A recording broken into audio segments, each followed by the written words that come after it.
नमस्कार।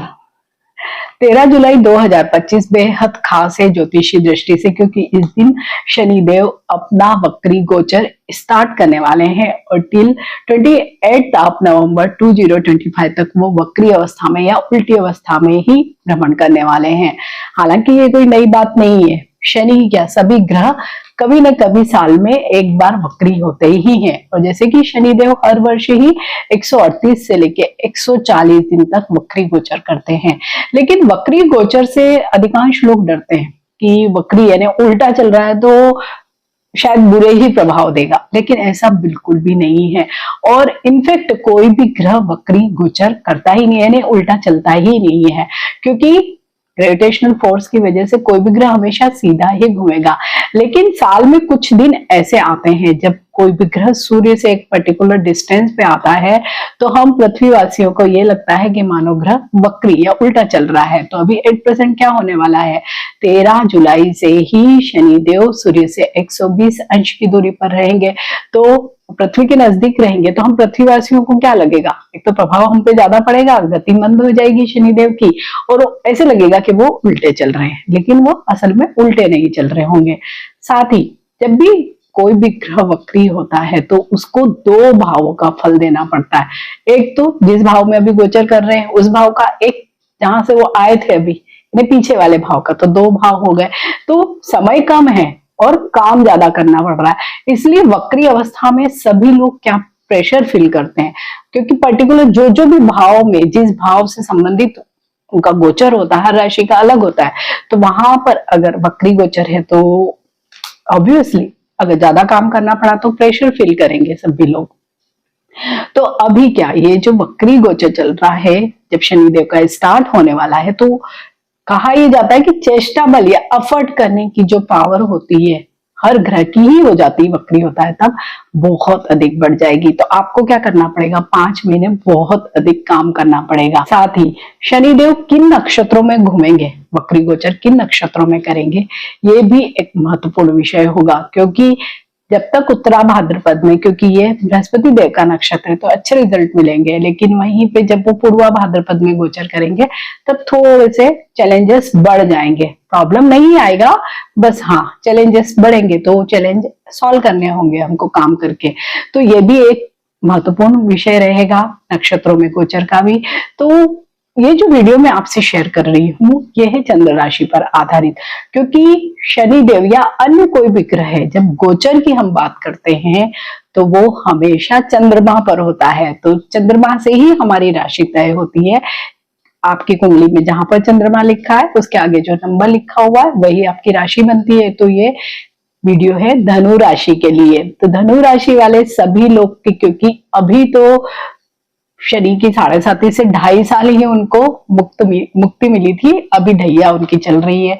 और ढैया में आप ये मान सकते हैं कि ढैया से थोड़ा सा रिलैक्सेशन, 5 महीने की छुट्टी मिल गई है ढैया से, बस ये आप मानकर चलिए अच्छे रिजल्ट मिलेंगे। डरने की बिल्कुल जरूरत नहीं होती है, क्योंकि वक्री गोचर से ज्यादातर इसलिए डराया जाता है कि अरे उल्टा चल रहा है तो सारे काम उल्टे हो जाएंगे। नहीं, आपको वक्री गोचर की अवस्था में, क्योंकि ग्रह पीछे जाता है तो ऐसे होता ही है ना कि सारे काम तो हमारे पूरे नहीं हो पाते हैं, कुछ न कुछ काम तो पेंडिंग छूटे ही रहते हैं। तो बस उन कामों को करने के लिए पीछे जाता है, प्लस अभी जिस भाव में गोचर कर रहा है उसके काम भी तो करने हैं, यानी डबल रिस्पॉन्सिबिलिटी। तो काम या मेहनत ज्यादा करनी पड़ेगी, काम और मेहनत ज्यादा करेंगे तो ऑब्स्टेकल हर्डल भी आएंगे।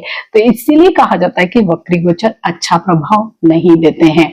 तो धनु राशि वाले लोगों को क्या करना है, एक तो सबसे पहले अपनी अष्टक वर्ग सारणी को देखना है। कोई भी ऐप में से आप अपने बर्थ डिटेल्स डाल दीजिए, जन्म पत्रिका निकल के आ जाएगी, तो वहां पर एक अष्टक वर्ग भी आता है, उसको जरूर देखिए। क्योंकि अगर गोचर में हमने अच्छा भी बोला है लेकिन अष्टक वर्ग में आपकी व्यक्तिगत जन्म कुंडली में अच्छे नंबर नहीं मिले तो ये अच्छा गोचर हो या बुरा गोचर हो उसके फल ही नहीं मिल पाते हैं। तो आप ये देखिए शनि के आगे मीन राशि, और मीन राशि में कितने नंबर लिखे हुए हैं। अगर 5 नंबर लिखे हैं तो बहुत अच्छा, सारे हमें अच्छे ही फल मिलेंगे। 4 नंबर आए हैं तो ठीक, मीन्स बहुत अच्छा भी नहीं, बहुत बुरा भी नहीं। लेकिन हाँ, अगर 3, 2, 1 नंबर आए हैं तो थोड़ा सा हमको रेमेडीज ज्यादा करनी पड़ेगी। प्लस हमारे जो भी काम जिस भाव में अभी शनिदेव गोचर करेंगे तो वहां पर भी हमको थोड़ा सा अलर्ट मोड में रहना पड़ेगा। ऑब्स्टेकल हर्डल्स ज्यादा आएंगे तो थोड़ा हमको वहां पे सावधानी रखनी पड़ेगी। तो बस ये ही शनिदेव के इस पूरे गोचर में आप लोगों को करना है, क्योंकि ये गोचर कितना है, 138 दिनों का, यानी ऑलमोस्ट 5 महीने जितना ये समय है। तो इसमें शनिदेव सबसे पहले तो क्या होगा कि अभी एट प्रेजेंट जैसे हम देख रहे हैं कि शनिदेव स्थिर अवस्था में, तो जब भी कोई ग्रह वक्री होता है तो हम उसको ऐसे ही समझते हैं कि हम गाड़ी को रिवर्स ले रहे हैं, तो एक पर्टिकुलर पॉइंट पे हम रुकते हैं, आसपास देखते हैं, आगे पीछे देखते हैं एंड देन रिवर्स करते हैं। तो हमें एफर्ट ज्यादा लगाने पड़ते हैं और सारी चीजों को हमको मतलब हमारे बॉडी पार्ट्स को हमको ज्यादा इन्वॉल्व करना पड़ता है, केयरफुल रहते हैं हम। तो बस वक्री गोचर में भी तो यही होता है कि हमको केयरफुल होके काम करना है, क्योंकि चीजें ज्यादा करनी है, समय कम है। तो बस इस पूरे ही समय को हमको देखना है। प्लस आप सब लोगों की तो शनि की चतुर्थ की ढैया चल रही है। अभी एट प्रेजेंट शनिदेव कहाँ गोचर कर रहे हैं, आपके चतुर्थ भाव में। चतुर्थ भाव यानी फोर्थ हाउस क्या होता है, सबसे पहले तो मदर को यहाँ से देखा जाता है। हमारे ये वाला जो पार्ट होता है ना, गर्दन के नीचे वाला जो पार्ट, एब्डोमेन से ऊपर वाला, इतने भाग को भी हम इसी भाव से देखते हैं। प्लस यहाँ पे हम देखते हैं, इसको सुख का भाव कहा जाता है। तो हम सुखों को किन चीजों से गिनते हैं, वो भी भौतिक सुखों का भाव है ये एक तरह से। तो यहाँ से मदर को तो देखेंगे ही, साथ ही हम देखते हैं जमीन, मकान, वाहन या जितनी भी भौतिक सुख सुविधाओं की जो वस्तुएं होती हैं, उन सब चीजों को यहाँ से हम देखते हैं। तो यहाँ पे क्या होने वाला है, यहाँ से जब कोई ग्रह एक भाव पीछे, यानी कि वो आपको तीसरे भाव में भी लेके जाने वाले हैं। तो तीसरे भाव में शनिदेव अच्छा प्रभाव देते हैं, क्योंकि तीसरा भाव किसका है, अफर्ट का भाव। और अभी तो उनका चेष्टा बल यूं भी बढ़ा हुआ है, तो आप ऑलरेडी बहुत अफर्ट ही करने वाले हैं। प्लस इन 5 भावों में क्या है, तो ढैया से मुक्ति मिलेगी। प्लस तृतीय भाव में भी शनिदेव अच्छा रिजल्ट देते हैं, वहां पे कारक कहलाते हैं। तो आप क्या करेंगे, ज्यादा एफर्ट करेंगे और जो चीजें आप पाना चाहते हैं वो सारी चीजें पा लेंगे। और विशेषकर जो लोग भी मीडिया से रिलेटेड है, ट्रेवल इंडस्ट्री से रिलेटेड है, या कम्युनिकेशन की कोई भी माध्यम से, या जो लोग सोशल मीडिया पे एज इन्फ्लुएंसर काम कर रहे हैं, या जैसे सोशल मीडिया पे बहुत तरीके के काम होते हैं, अगर आप वो सब भी कर रहे हैं, डिजिटल मार्केटिंग से कार्य कर रहे हैं, या आप माइनिंग से रिलेटेड कार्य कर रहे हैं, तो आप सब लोगों के लिए तो बहुत अच्छा है। ऐसे शनिदेव का जब भी गोचर होता है तो हाँ, ये जो मैंने वर्क एरियाज बताया उनको थोड़ा ज्यादा फायदा मिल जाएगा, लेकिन इन जनरल सभी को फायदा मिलता ही है। डिपेंड करता है, अगर आपकी कुंडली जो आपकी व्यक्तिगत जन्म पत्रिका बहुत बुरी ना हो, वहां पे कोई बहुत बुरे आपको नंबर ना मिले हो, और साथ ही कोई दशा वगैरह अच्छी नहीं हो, अदरवाइज गोचर का जो प्रभाव है वो ऑलमोस्ट सभी को अच्छा ही मिलता है। तो अगर अभी हम वक्री अवस्था के गोचर की बात कर रहे हैं तो हमको ढैया से तो मुक्ति मिलेगी 5 महीने के लिए। प्लस थर्ड हाउस में तो अफर्ड भी ज्यादा होंगे, और यहीं से हम देखते हैं छोटे ट्रेवल्स को, तो छोटे मोटे ट्रेवल्स भी बहुत होंगे। तो अफर्ड में ये भी एक चीज शामिल हो जाएगी कि हम कोई भी, सपोज हमारा कोई ऑर्डर है, या हम कोई भी चीज से रिलेटेड काम कर रहे हैं, जॉब में है या बिजनेस में, तो हमको हो सकता है कि ज्यादा घूमना फिरना पड़ जाए। और विशेषकर जो लोग सेल्स, मार्केटिंग या इस तरह की कोई चीजों में, तो हो सकता है उनके बहुत ज्यादा ट्रेवल हो। तो ट्रेवल होंगे तो ऑब्वियसली अब क्या होगा, ज्यादा थकेंगे, एफर्ट ज्यादा होंगे, तो मतलब हमें लगेगा कि अरे बहुत ही कठिन समय में, तो बहुत बिजी हूँ, मुझे अपनी तरफ भी ध्यान देने का नहीं हो रहा है। नहीं, इस तरह की बातें आप सोच सकते हैं। तो ये एक अच्छी स्थिति है। और जब शनिदेव वक्री हो रहे हैं तो 2-2 भाव का फल दे रहे हैं, फोर्थ हाउस, थर्ड हाउस, और शनिदेव के पास है 3 दृष्टियां, तो कुल मिलाकर हो गई 6 दृष्टियां। तो मतलब कुल मिलाकर अगर हम देखते हैं तो वक्री गोचर वाले जो भी टाइमिंग होती है तो वो अच्छी होती, बहुत जल्दी जल्दी आप लोगों को काम करना पड़ता है, और कभी भी वक्री गोचर बुरा नहीं होता है। जैसे इन जनरल यही कहा जाता है कि वक्री हो गया है, बहुत बुरे प्रभाव होंगे, नहीं, ऐसा कुछ नहीं होगा। आप बिजी ज्यादा होने वाले हैं, आपको काम ज्यादा करना पड़ेगा, एफर्ट लगाने पड़ेंगे ज्यादा, तो आपको लगेगा कि अरे ये समय खराब है। तो आपको फोर्थ हाउस के भी काम करने हैं, ढैया वाले भी काम करने हैं, थर्ड हाउस वाले जो भी काम आपके रुक गए थे। सपोज आपने कोई ट्रेवल प्लान किया था बहुत महीनों पहले और नहीं हो पाया, तो अब आपका वो ट्रेवल हो सकता है। कोई आपका इसी तरह का कोई डील आपकी होने वाली थी, आप नहीं कर पाए थे, अब आपकी वो सारी चीजें होने वाली है। सिबलिंग्स जो छोटे भाई बहन, अगर उनसे हमारे रिलेशनशिप खराब हो गए तो अब हो सकता है कि आपके अब चीजें ठीक हो जाए, इस तरह की चीजें होंगी। प्लस फोर्थ हाउस में भी आएंगे वापस, भैया तो है ही वहीं पे।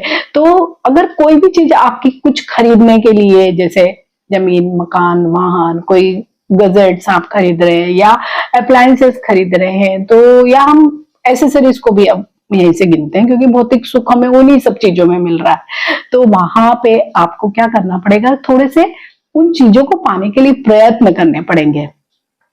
सपोज आपने कोई प्लाट, जमीन या कोई भी फॉर्म में अगर कोई ले रहे हैं तो थोड़े से डॉक्यूमेंट्स को ज्यादा देखिए, क्योंकि बुध भी कम्बस्ट है, तो बहुत अच्छे से सारी चीजों को देखिए, चेक करिए, देन आगे बढ़िए।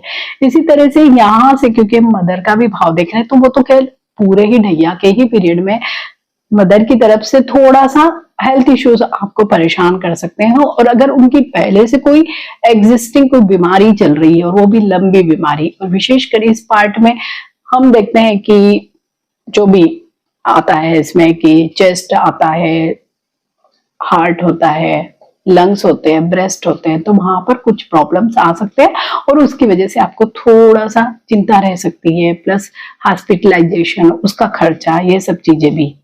प्लस क्योंकि शनि की चतुर्थ भाव में अगर गोचर कर रहा है तो दृष्टि पड़ रही 10th हाउस पे, तो अभी क्या होगा, इन 5 महीने में काम बहुत बढ़ जाने वाला है आपका।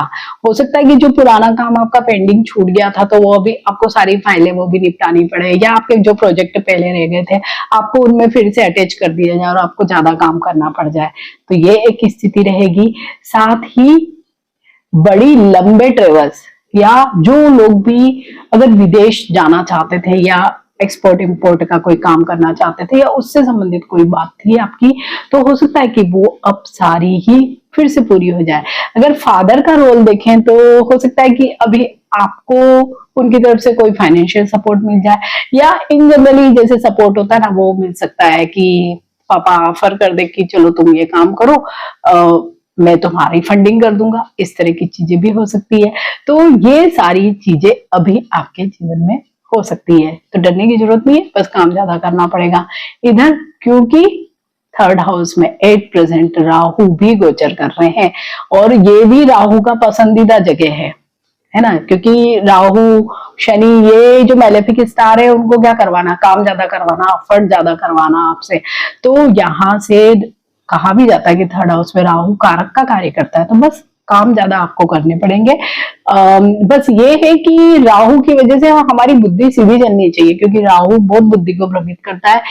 हो सकता है वो शॉर्टकट करवा दे आपसे, या आप बहुत देखा देखी या बहुत दिखावे में पड़ जाए, वो सब आपको नहीं करना है। मीन्स डेयरिंग बनना है लेकिन लिमिट में बनना है, थोड़ा सा सारी चीजों को एनालाइज करके ही कोई भी डेयरिंग स्टेप लेना है, क्योंकि राहु इस तरह का आपको प्रवृत्ति दे सकता है। प्लस यहाँ पे शनि भी आ रहे हैं, तो दोनों मिलके एक अलग तरह का कॉम्बिनेशन हमेशा बनाते हैं, तो वो भी आपको बहुत ज्यादा ध्यान रखना पड़ेगा।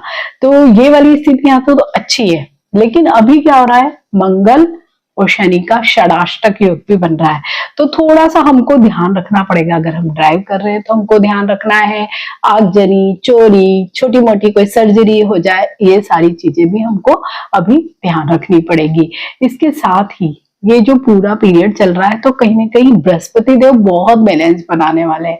तो जितने भी मैलेफिक स्टार है ना, राहु, केतु, शनि और मंगल, इनकी कॉम्बिनेशन कुछ अलग तरह के योग बना रही है, तो इसलिए वक्री गोचर थोड़ा सा डिफिकल्ट इस तरीके से हो जाएगा। तो यहाँ पर रेमेडीज आपको जरूर हेल्प करने वाली है, और क्योंकि अभी जो हम रेमेडीज करेंगे वो भी कुछ डिफरेंट तरीके के, क्योंकि मैलेफिक स्टार है तो हम क्या रेमेडीज करें, तो यहाँ पर हम करने वाले हैं काल भैरव की उपासना और साधना। तो काल भैरव के मंत्रों को आप गूगल में देखिए, वहां पर मिल जाएंगे। उनकी जो भी स्त्रोत होते हैं वो भी आपको यूट्यूब वगैरह पे मिल जाएंगे, तो आप उनको पढ़े या सुने, कुछ भी जैसे आपको अच्छा लगता है वैसे कर लीजिए। साथ ही आप शनि के जितने भी उपाय हैं, अभी 5 महीने थोड़े से ज्यादा करिए, अच्छा रहेगा आपके लिए। प्लस जैसे कि शनि के जो दान होते हैं वो आपको अवश्य ही करने हैं। और ये जो 5 महीने का समय ना, तो इसमें एक नियम जरूर बनाइए धनु राशि वाले लोग, क्योंकि शनि की ढैया भी चल रही है। तो शिवलिंग पर 1 लोटा जल नियमित रूप से चढ़ाइए, तो बहुत सारी जो नेगेटिविटी है, जो प्रॉब्लम्स आ सकते हैं शनिदेव की वजह से, वो सारे ही डिसॉल्व हो जाएंगे और उस पानी के साथ बह जाएंगे। तो धनु राशि वाले लोगों को बिल्कुल भी डरने की जरूरत नहीं है। रेमेडीज करिए और मेहनत करिए, क्योंकि शनिदेव आए ही इसलिए हैं कि आप ज्यादा मेहनत करो, जो भी आपके गोल्स आपने सेट किए उनको अचीव करो। तो धनु राशि वाले सभी लोगों को मेरी तरफ से बहुत शुभकामनाएं। अगर वीडियो अच्छा लगता है तो इसे लाइक कीजिए, शेयर कीजिए और मेरे इस चैनल को सब्सक्राइब कीजिए। मिलते हैं एक नए वीडियो में। टिल देन, नमस्कार।